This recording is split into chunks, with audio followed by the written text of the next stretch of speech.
नमस्कार दोस्तों, आप देख रहे हैं सच्ची खबर विद पुलित। आज मैं कोशिश करता हूं कि ईरान में जो वर्तमान में घटनाक्रम चल रहा है, मिडिल ईस्ट में जो घटनाक्रम चल रहा है, उसके बारे में थोड़ी सी विवेचना की जाए।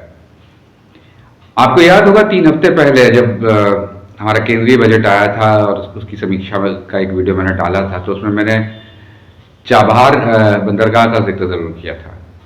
उसमें मैंने बताया था कि इंडिया ने इस साल वहां पर कोई निवेश नहीं किया है।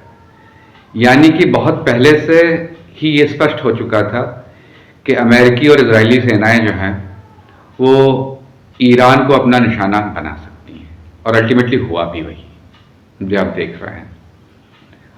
28 फरवरी 2026 को आयतुल्लाह खामेनी मारे जा चुके हैं, जो न केवल ईरान के राष्ट्राध्यक्ष थे, बल्कि सिया समुदाय, मुस्लिमों के सिया समुदाय के धर्मगुरु भी थे, जिनकी मृत्यु के बाद दुनिया भर में जगह जगह विरोध प्रदर्शन भी देखने को मिले। इन बातों का जिक्र करते करते एक बात का जिक्र करना और जरूरी समझता हूं। द ग्रेटेस्ट इजराइल, इस उपनिवेशवाद की अवधारणा से आप लोग कितना परिचित हैं मुझे नहीं पता।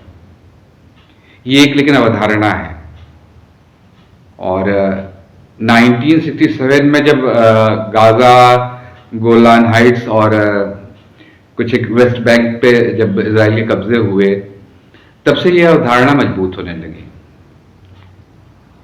खासतौर से कट्टरपंथी इजरायलों के भीतर, यहूदियों के भीतर।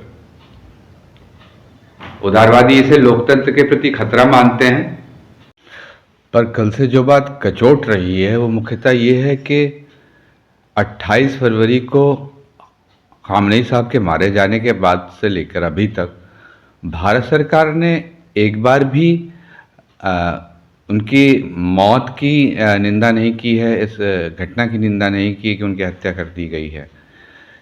भारत एक गुटनिरपेक्ष राष्ट्र के रूप में हमेशा सामने आता रहा है विभिन्न मुद्दों पर।